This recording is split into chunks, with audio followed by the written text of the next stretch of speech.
Hi, guys. Today we are at Alexandra Podcast where we talk about the music industry, artistry, and all music related stuff. And we have Heart of Gothic and Metal Community of Los Angeles, Kaoz, in the studio. Thank you so much. Well, they do call me, they say, the Fresh Prince of Darkness, Sephiroth the South Central, David Lee Goth, Will Smith and Ozzy Osbourne's illegitimate love child, so on and so forth. I have a lot of names.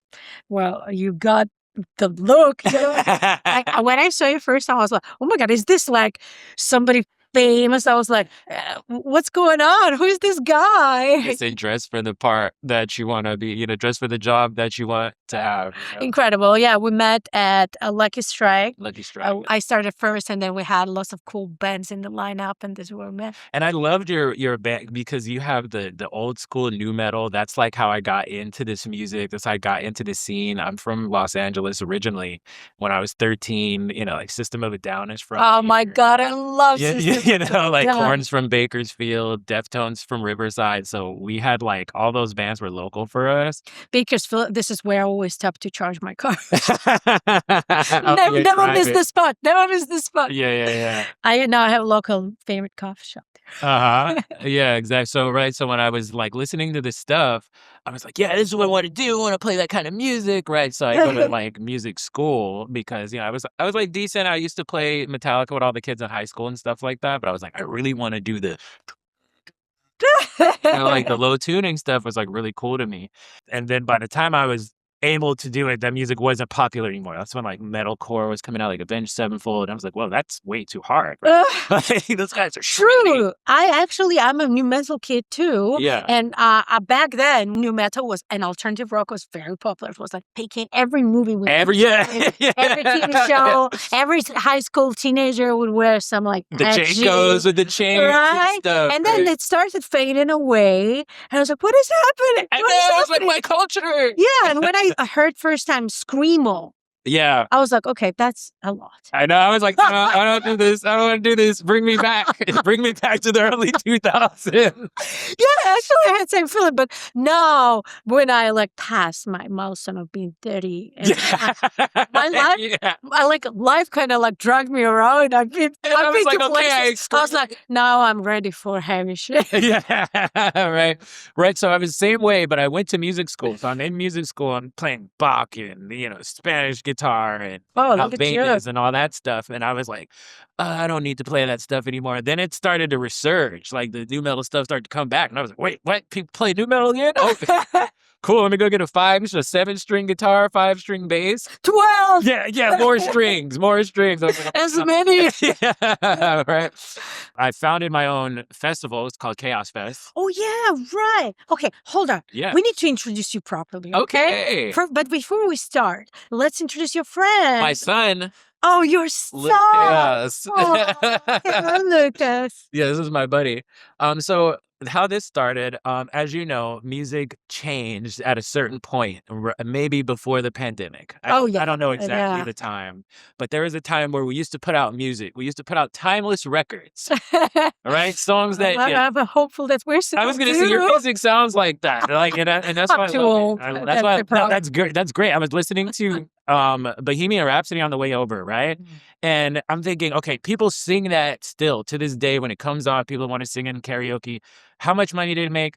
We don't know. Probably over $100 million, right? But we weren't thinking about that. We were just thinking, this is a great song. This is a timeless song. Yeah. Right now, it's like, what is the algorithm? What are the logistics? How many streams did you get? We have to make sure it's optimized perfectly. And I was like, so people aren't writing songs anymore. It's almost like they're writing jingles. You know what I mean? Yeah. And so when I listened to your music, it was like every song is a banger. Every song is like coming from your childhood and stuff. And I'm like, yeah, what happened?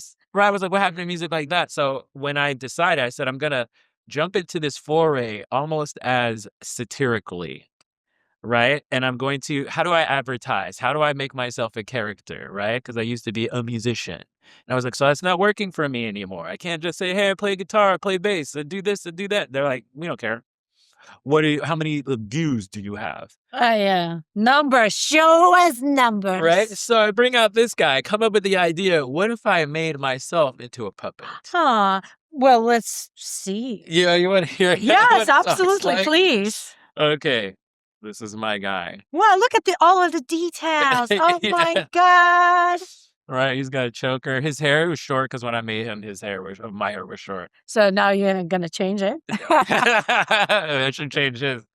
But yeah, usually we have the same. Wow, this is amazing. Yeah, so say hi, little Kaoz. Hey, what's going on? Oh my God, is that a big titty goth girl? Oh my God. Oh my God. Hey, inappropriate. You're not supposed to say things like that. Oh, I'm sorry. Excuse me. Hi, it's nice to meet you. Well, hello. Little Kaoz. He's big Kaoz. He's annoying. He's a little Chaos, but with the big things. Maybe he's little, but not too little. Hey, what? Don't say that on camera. Well, you got to say stuff, out loud. Me too. I'm sorry.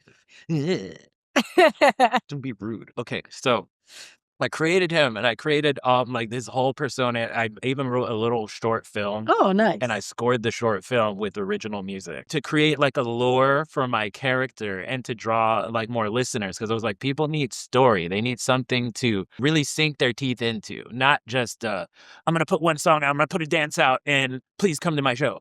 I was like, that's disrespectful to your audience. I get a lot of people are doing that, but that does not mean it's okay to me. As an artist, I think that you should still give your audience something substantial to grasp onto. I think they still want it. I don't think the number thing works as well as people think it does. Like, it might work well in the short term, but I think in the long term, when you're talking about legacy, what you're going to create for your, the entirety of your music career, somebody's going to look back on the album that you just released and said, I remember when I first heard that, I was going through a breakup, and this song is what got me through it.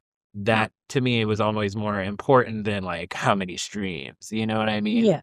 And I was like, and I'm not gonna not do that because other people are doing it this way. So I said, how can I make what I'm doing still more substantial? So I create these little reels, and the reels are of him meeting like very attractive women.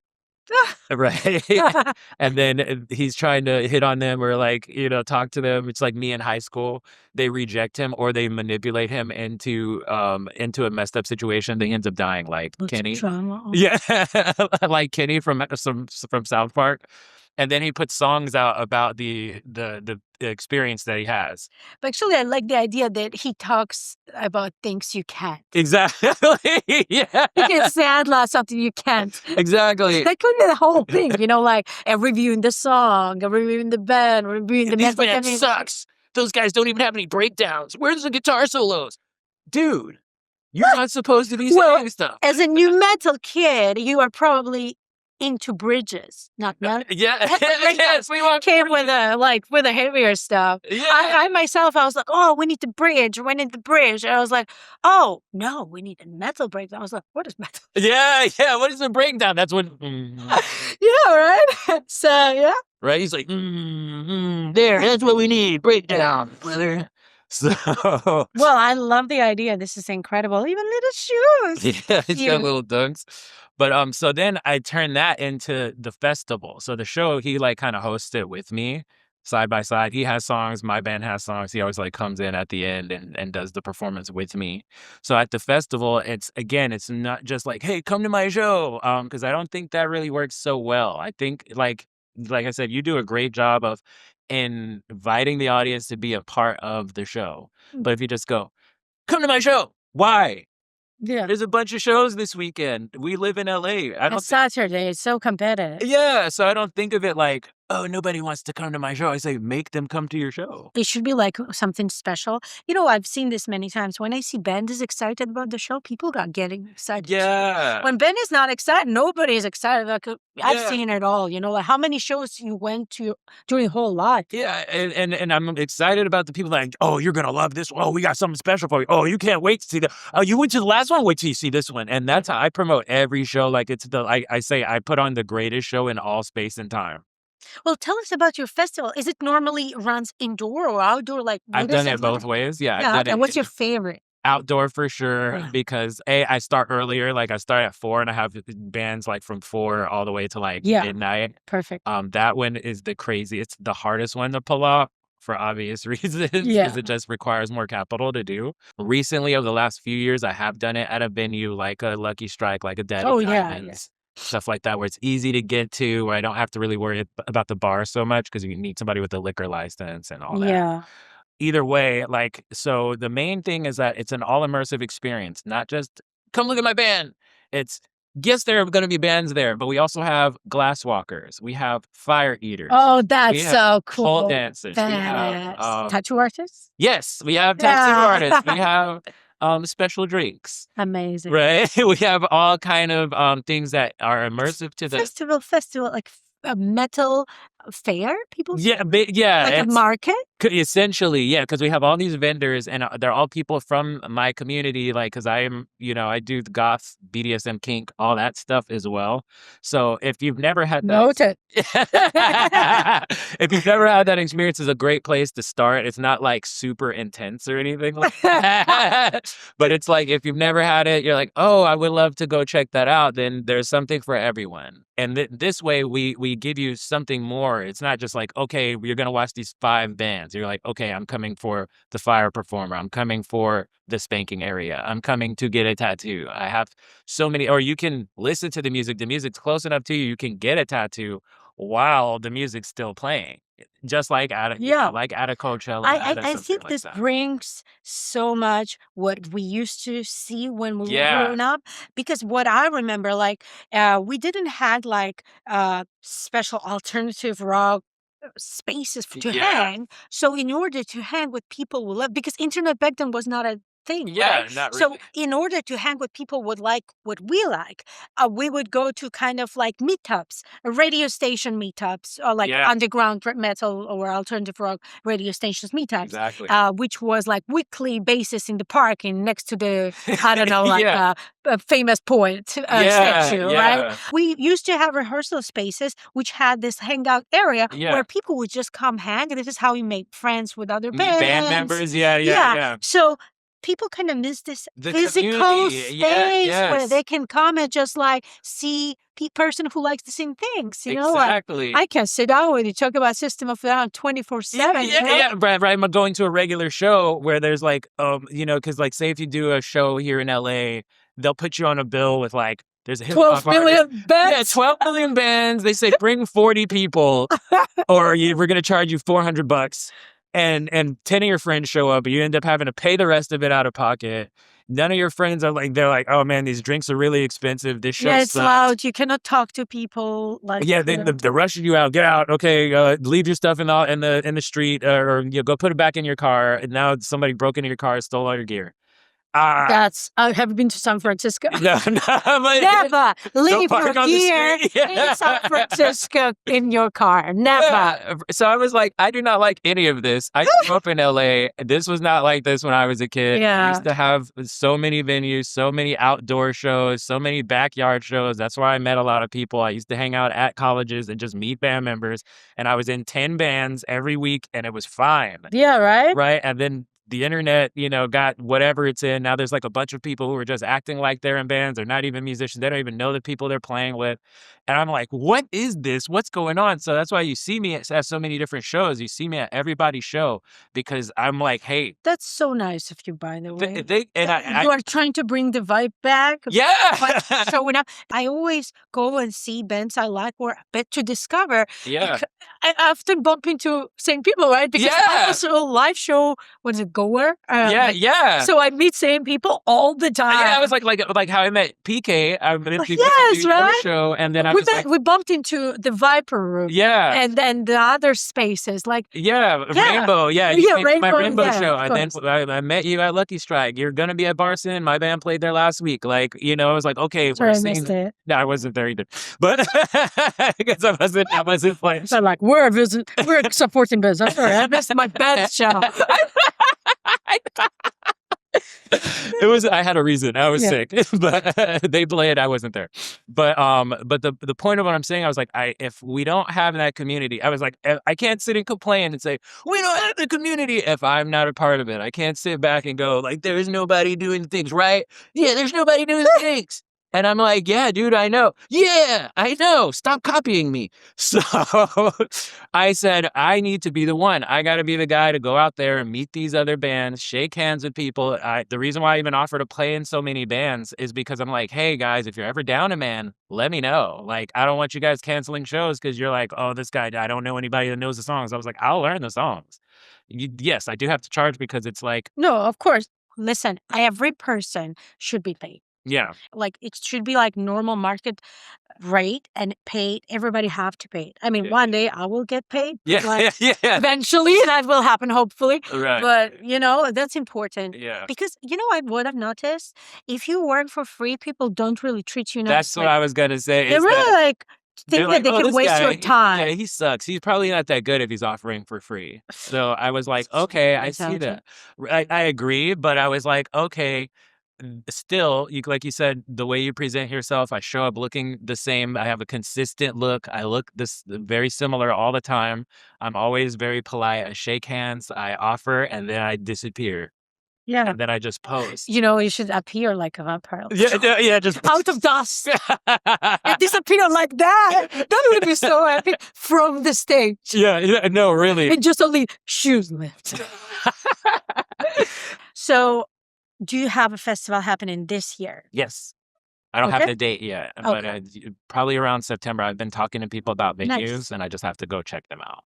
So we have you as a festival organizer, booker, as a producer, as a session musician. What you don't do? Oh, right. I also do tarot. That's actually what I'm very well known for. Okay. I've done that at Barson. I've done it at a lot of venues, Leviathan Goth Night. Fortune telling. Yes, fortune. Yeah, actually, yeah, it's all the fortune. I have runes, bones, crystal balls. Do you have a home studio? Yeah. I should crash at some Yeah. time. I should be honest. I'm not really into that, but as an aesthetic, as a part of culture, I appreciate that. Right. So it's like it matches my vibe because like originally, I mean, like I was studying this over the pandemic, probably my whole life. Whenever somebody asked me like, when did you get into this? I say my whole life I've been spooky. Yes, Halloween is your favorite holiday. And it's always been this way since I was a kid. Me and my mom always like wore all black. Like we're just always into this kind of stuff. Pandemic happens. We're all on the internet, right? Yeah. I'm just running live videos every day, and I just pull out my cards one day. People are like, oh, I didn't know you did divination. And I said, well, what do you want to know? Ask me some questions. Give you a hand. I'm going to palm read. Yeah. And because I have the theater background. I did a lot of theater when I was a kid. Next time I'm hosting house party, I should have you as a tarot reader. I would love that. That's going to be so cool. We could do Halloween something. I would love that. That's so cool. Yeah. Have you been to Charmed House for photos? No. There's a house in LA which was set the TV show Charmed. Oh, yeah. Yeah, I've been to the Charmed House. Yes, of course. Yeah, I haven't taken photos there. I've been to the Mystic Museum. I've been to all the spooky places. I used to be a driver for like a route. They had a tell us where all the most heinous crimes happen, the most famous crimes, and I was like the driver, so I would drive you around and like narrate the story to you. That's so I know. And here's where the Munson house. Amazing. Yeah, the guy saw me. He said, because I sent him a photo, I look like this. And he goes, yeah, you're hired. I was like, wait, you want to do an interview? He goes, nope. You're done. You look exactly like person I need to hire here. Yeah, so he's like, go you should start running spooky LA tours as an Airbnb experience. Because I was hosting Airbnb experience in San Francisco and it was doing so well. They have very good algorithms which brings you unique customers. So you can do all the spoofy coffee shop runs, thrift shop tours, because there are plenty of fun stuff to do in LA. And people don't really know because this place is not very tourist oriented. Yes. It's more for local oriented, like for people who know where's what. Exactly. I've noticed that. And I was like, I did used to do one, like a tour, but it was like not boring. It was like normie tour. It was like, let's go look at the Walk of Fame. Let's go to the beach. Yeah. And now I'm like, I should do spooky stuff. Well, once you're in the niche, that's it. Like it's like music. It takes time for people to start wrapping their head around it. Yeah. First, they're like, "Oh, I don't know." I like this, and then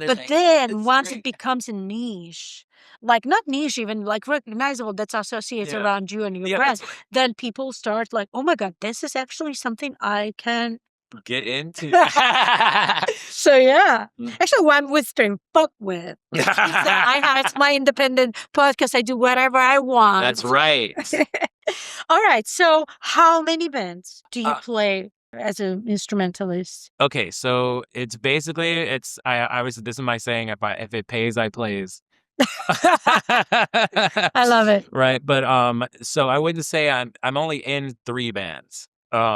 Where I'm like on like featured one of the artists. One is called Blood Spit. Order and Chaos, that's my band. I'm Yeah. the lead singer, lead guitarist in that band. Or I play rhythm and lead. The other band I'm in is called 90s Babies or something like that. I don't remember. Yeah, but I have so many bands I don't even remember their names. But I play with a lot of like any of my friends that are like local, like I said, down a person, I will play with because I usually like go to their shows to learn their music. I'm Yeah, like, oh, I okay. can play that. Okay, cool. Right. And just in case.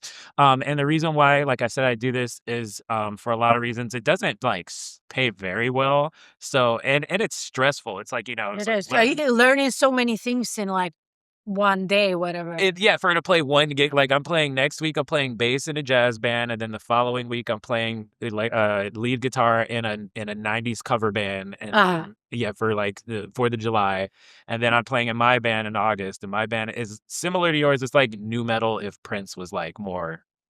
So it's like I would say Lux new metal. Yeah. It's like what did we call it? Like sexier, like some more sexy, like Deftones, like Deftones. Oh yeah, Deftones are booming. More yearning, hornier. Yeah, that's what I call it. Love it. Lay down music. I recently Lay down music. Yeah, I recently created a playlist which always puts me in the right mood. Yeah, it's like full of lots of sexy new metalcore. Yeah, yes. Modern metal and sexy new metalcore has this vibe. It's like if you would take The Weeknd and add some heavy guitars on the chorus. Yes, this is probably what would become a sexy metal. Exactly, right? So the entire Queen of the Damned soundtrack is like my whole aesthetic. Oh yeah. Right. We play that and I'm gonna be in a very good right. So yeah, I do the session musician stuff. I produce for people like almost if they ask if they've heard my music before. So I'm not like I used to do where like I would produce hip hop. I would produce like lots of different types of genres. But I really like what I do now is like mostly alternative. Like it could be pop punk, it could be anything with just like heavy guitars and drums. Like that's what I'll do.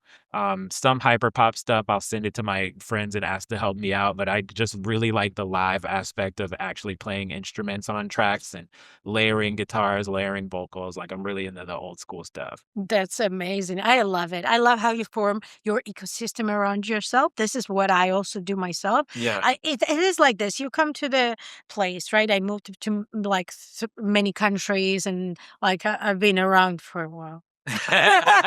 So what I'm going to say is that you come and that you feel like you don't really fit the scene. Yeah. You're like, you know what? It's okay. I'm going to create my own space. Yes. So you create your own ecosystem, thrive there, and people join you there. And it's actually beautiful because we have now so many layers and little pockets of our community, which is absolutely incredible. And then they link together. They're actually like pretty good about, oh, I see your ecosystem. I would like to join your ecosystem. That's how I found the Fall of Damascus is how I found they're so sweet, such sweethearts. So they go on stage, they're beasts. Yeah, they're so nice. The stage such a cuties. I'm gonna have them today for the interview. Oh, that's all right. I'm gonna call the last one. Okay, yeah. He lives near here too. Yeah. He's my buddy. So like I found him in his other bands and I was like, oh, we should start a band. He was like, I don't have time to start a band with you, but I can support. And I was like, cool, because I'll just do the same. So we just go to each other's stuff all the time. That's amazing. Actually, this is how it is. Yeah. It's not like you come to mine, I'll come to you. It's more like I'm happy and excited to share gonna be there. I love those success guys. with you and likewise. You know? Or like you said, it's fun. Like I always say, okay, you can spend $100 and sit way in the back at your favorite band. Yeah. Or you can go see 5 of your friends' bands and be right in the front row for $10. Yeah. and buy their merch. The best space in the mosh pit. Yeah. Basically, you're the one. Yeah, I was like, I'm in the front row. I'm recording the videos, people. And you seen, like, hey, you got cake? You ate my cake? Yeah, you had cake, cookies. You always have cool stuff. Like something snackable on the merch table so I can attract people. Yeah, but it's amazing that you do that. And I'm like, one day when you're huge, I'm gonna be like, yeah, I used to hang out at the Alexander. I ate her shitty cake. I forced it. But yeah, that's what I love to do. And yeah, like you said, I created the ecosystem around myself because I was like, well, I'm never going to give up on myself. I know that, right? So I was like, if I join other bands, there's a possibility I could get replaced. They might want to go with a younger person. They might want to go with a shorter person. There's many different factors. AI person. Yeah. Oh, yeah. Especially now. So there's many reasons. And this happened because I did get kicked out of a lot of bands. And some were for personal reasons. Some were just like, you're not the vibe anymore. And I was like, that's a weird thing to say. I mean, I get it though. Like I said, I'm an older person. I look young, but I'm like, okay, what year? I'll be 40 this year. Oh, I'll be 39 this year. See, my person. So you probably thought you were older than Sometimes people come and sit on this couch, and every time I swear to God, every time I ask them how old they are, it gets younger.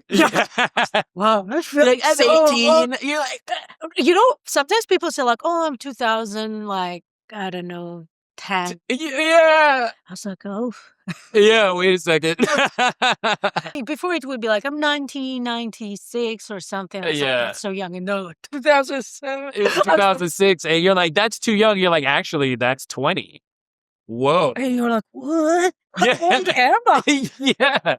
Right. And somebody was like, how long can you do this? And I was like, actually, this is to me the most perfect time for us to do the ecosystem thing because so many people are kind of gravitating around like. Are you going to be entering the venue when you're like in your 70s? With Yeah. a big fake fur jacket. Oh, yeah. With a cane.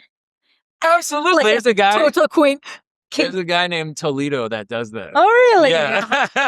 And he's like one of my biggest inspirations. I'm like, with dogs. Pets are not allowed. And you're like, people on leash. Oh my God, that's even better. Pets not allowed, so I brought my little king. my sub. Pets. I brought my sub. Kind of. Well, our time is up, but I want you to. Do you have any message for kids? Yes, actually. For the kids. That's funny because I work with a lot of kids. That's my other job. I teach music during the day. And you read books in the library. Yes, I'm a teacher. Oh yeah, awesome. Yeah. Music teacher or subject? All the teachers. I teach English, math, science. Oh, are you in the public school? I teach in a public school, but I'm not a public school employee. I so see. I work for a private company, exactly, contractor, and I also do special needs in-home lessons. Oh, that's so good. So good. But to all the kids out there that I will hopefully be seeing soon that want to play guitar or do whatever, please don't give up on your dreams. This is the best time to be alive to make your dreams happen because unlike previously where you had to find a record company or somebody to help you out, you can do it entirely independently. All you have to do is be consistent. I love what you do because that's a hustle. Yeah, you're not gonna make money, so at least enjoy. That's true. All right. Thank you so much for watching our podcast. And don't forget, follow Kaoz. He has lots of interesting things happen. See you guys later. Mwah, mwah, mwah.